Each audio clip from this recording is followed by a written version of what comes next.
Hello student, मैं Subhash sir सृष्टि UP board topper के platform पे आपका स्वागत करते हैं।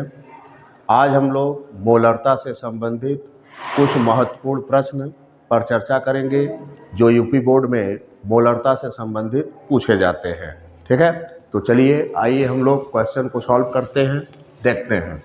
हमारा पहला प्रश्न है कि उस विलयन की मोलरता ज्ञात कीजिए जिसमें 5 ग्राम NaOH 450 ml विलयन में घुला है।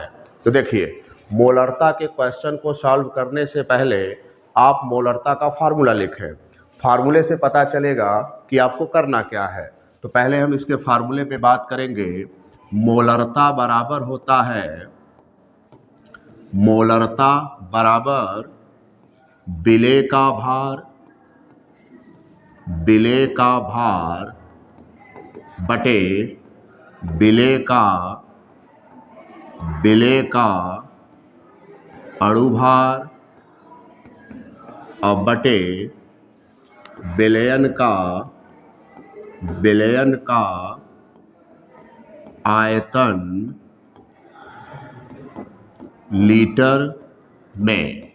देखिए, अगर आपको मोलरता कैलकुलेट करनी है तो पहले आपको विलेय का भार चाहिए, विलेय का अणुभार चाहिए और विलयन का आयतन किसमें चाहिए? लीटर में। अब हम आते हैं अपने क्वेश्चन पे। क्वेश्चन हमारा क्या कह रहा है कि उस विलयन की मोलरता ज्ञात कीजिए जिसमें 5 ग्राम NaOH 450 ml विलयन में घुला है। ठीक है, तो यानी NaOH को घोला गया है। तो यहाँ पे NaOH विलेय है। ठीक है, तो हम पहले यहाँ पे लिखेंगे विलेय यानी NaOH का भार 5 ग्राम दिया है। ठीक है, तो हम विलेय का अणुभार निकाल ही लेंगे। तो यहाँ पे हम लिखेंगे विलेय यानी NaOH का अणुभार बराबर NaOH है। तो देखिए, सोडियम 23, ऑक्सीजन 16, हाइड्रोजन 1। देखिए, अणुभार जो कैलकुलेट किया जाता है बहुत आसान है। आप तत्वों के परमाणु भारों को जोड़ दीजिए, उसका अणुभार आ जाएगा। तो इनका अणुभार आएगा 40। कितना आएगा भाई? 40 आएगा। ठीक है, अब देखिए विलयन का आयतन कितना दिया है? विलयन का आयतन बराबर 450 ml दिया है। विलयन का आयतन कितना दिया है? 450 ml। बट आपको मोलरता कैलकुलेट करने के लिए आयतन किस में चाहिए? लीटर में। तो पहले हम क्या करेंगे कि इसको हम लीटर में कन्वर्ट करेंगे, यानी 450 बटे 1000। ठीक है, तो ये कन्वर्ट हो गया आपका लीटर में। अब फार्मूले में आप पुट कर दें, तब हमारा यहाँ से मोलरता हो जाएगी, मोलरता बराबर विलेय का भार कितना दिया है जी? 5 ग्राम बटे अणुभार आपने कितना निकाला? 40 और आयतन लीटर में 450 बटे 1000। ठीक है, अब आप इसको सॉल्व कर लें। 5 बटे 40 हुआ, ये 1000 ऊपर गया और 450 कहाँ गया भाई? नीचे। आप इसको सॉल्व करेंगे तो आपका आंसर आएगा 0.278। हाँ, यूनिट लिखना बहुत ज़रूरी है, मोल पर लीटर, मात्रक लिखना बहुत अनिवार्य है। तो यूपी बोर्ड में मोलरता से इस टाइप का भी प्रश्न आता है जो कि बहुत आसान है। बस आपको फार्मूला तैयार हो और फार्मूले में आपको क्या क्या चाहिए, बस क्वेश्चन से आप उसको लिख दीजिए और आपका जवाब मिल जाएगा। अब हम नेक्स्ट क्वेश्चन पे चलते हैं। ठीक है, अगला क्वेश्चन हमारा है कि 25 डिग्री सेल्सियस ताप पर शुद्ध जल की मोलरता ज्ञात कीजिए। ये क्वेश्चन बोर्ड के लिए बहुत ही इंपॉर्टेंट है। ये क्वेश्चन अक्सर आपको पेपर में मिल जाएगा देखने के लिए। और मजे की बात है कि ज़्यादातर ये क्वेश्चन बहुविकल्पी प्रश्न में आता है। ठीक है, कि शुद्ध जल की मोलरता होती कितनी है। ठीक है, तो शुद्ध जल की मोलरता कैलकुलेट करना एकदम आसान है। ठीक है, आपको मोलरता में एक फार्मूला बताया गया था, मोलरता बराबर प्रतिशत भारानुसार इंटू डी इंटू 10 अपॉन विलेय का अणुभार, विलेय का अणुभार। ये फार्मूला बहुत ही इंपॉर्टेंट है, ठीक है। अच्छा, जल हमारा शुद्ध है, तो जब जल हमारा शुद्ध है तो वो 100% भार के अकॉर्डिंग अगर देखा जाए तो भार के अकॉर्डिंग वो 100% होगा। तो जहाँ प्रतिशत भारानुसार लिखा है वहाँ पे हम 100 रख लेंगे, क्योंकि वो शुद्ध जल है। शुद्ध जल का मतलब 100% वो जल ही होगा उसमें। और जल का जो डेंसिटी होता है 1 होता है। जल की डेंसिटी कितनी होती है? 1 होती है, इंटू 10 अपॉन, और जल का जब आप अणुभार निकालेंगे, ठीक है, H2O का अणुभार, तो H2O का जब आप अणुभार निकालेंगे तो बहुत आसान है। H2O है, हाइड्रोजन का परमाणु भार 1, 2 हाइड्रोजन है तो 2 का मल्टीप्लाई, ऑक्सीजन 16, कितना आ गया जी? 18। तब यहाँ पे हम कितना रख देंगे?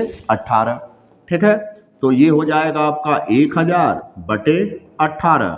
अब आप इसको डिवाइड करेंगे तो आपका आएगा 55.55 मोल पर लीटर। यानी शुद्ध जल की जो मोलरता होती है 55.55 मोल पर लीटर होती है। तो चूंकि ये बहुविकल्पी में प्रश्न बहुत ज़्यादा पूछता है, तो इसलिए आपको ये याद होनी चाहिए कि शुद्ध जल की मोलरता 55.55 होती है। अरे जैसे शुद्ध जल का पीएच मान 7 होता है, याद रहता है, तो वैसे आप इसको याद रख लें कि 55.55, ठीक है। ये बहुत ही इंपॉर्टेंट क्वेश्चन है। इसके बाद हम अगले क्वेश्चन पे बात करेंगे।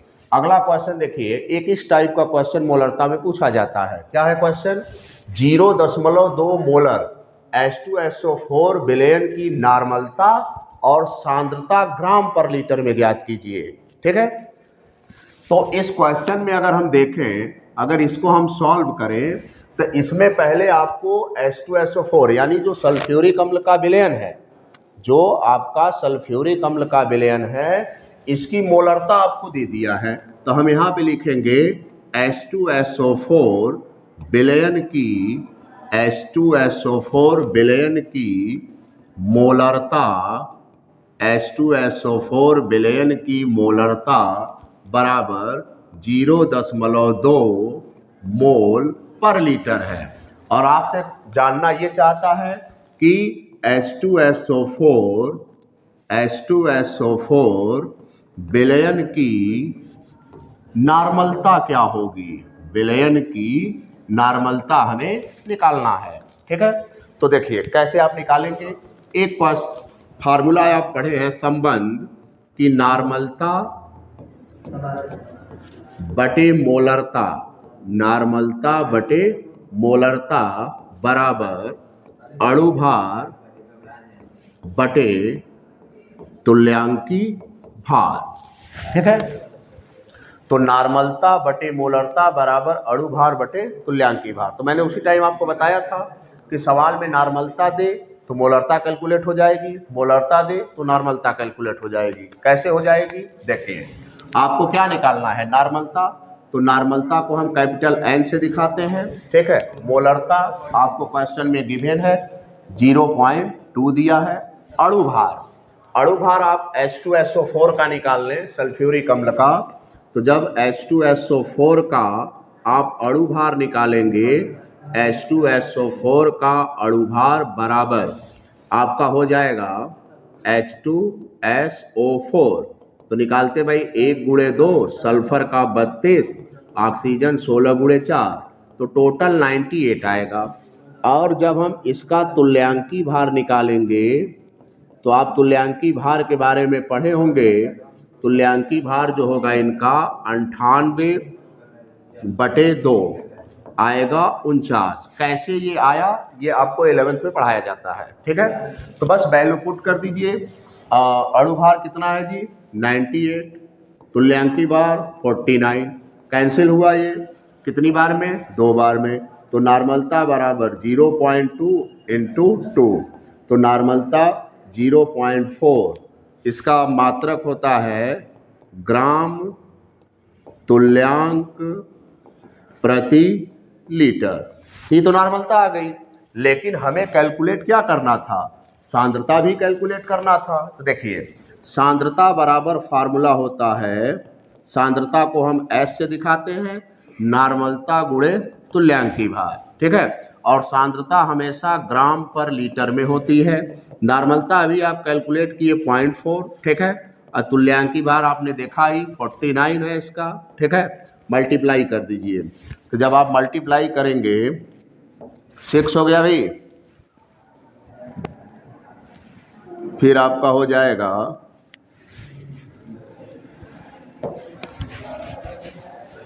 ठीक ग्राम पर लीटर। तो एक क्वेश्चन आपका ऐसा आता है, ये भी क्वेश्चन बहुत इंपॉर्टेंट है बोर्ड की दृष्टि से, ठीक है। तो एक क्वेश्चन आपका ऐसे आता है, और इसके बाद हम बात करेंगे अगले क्वेश्चन की। तो अगला क्वेश्चन देखिए, ये भी बहुत अच्छा क्वेश्चन है। कह रहा है जल में 6.90 मोलर पोटेशियम हाइड्रोक्साइड विलयन भार द्वारा क्या परसेंट है, 30% है, ठीक है। तो आपसे कह रहा है कि उस विलयन का घनत्व ज्ञात कीजिए। तो फिर वही बात आ गई, सॉल्व करते हैं, बहुत आसान है। मोलरता बराबर प्रतिशत भारानुसार इंटू डी इंटू 10 अपॉन विलेय का अणुभार। तो देखिए जब हम विलेय का अणुभार लिखें तो विलेय कौन है इसमें, पोटेशियम हाइड्रोक्साइड। देखिए जिसका विलयन होता है वही विलेय होता है, सीधी सी बात, ठीक है। तो प्रतिशत भारानुसार कितना दिया है, 30। घनत्व हमें निकालना है इंटू 10। अच्छा, अणुभार की अगर हम बात करें तो पोटेशियम हाइड्रोक्साइड का अणुभार, तो जब आप इसका अणुभार निकालेंगे तो देखिए कैसे, ठीक। आइए हम लोग देखते हैं पोटेशियम हाइड्रोक्साइड का अणुभार। तो पोटेशियम हाइड्रोक्साइड का अणुभार, तो जब हम अणुभार निकालेंगे तो देखिए पोटेशियम हाइड्रोक्साइड, तो ये 39 हुआ, 16 और 1, ठीक है। तो 56 आएगा, कितना आएगा भी, 56। बस वैल्यू आप यहाँ पुट कर दें। अच्छा, मोलरता आपको दी गई 6.90, ठीक है। अब चूंकि हमें डेंसिटी यानी घनत्व तो निकालना है, तो आप पक्षांतर कर ले भी। तो डेंसिटी घनत्व बराबर आपका हो जाएगा 6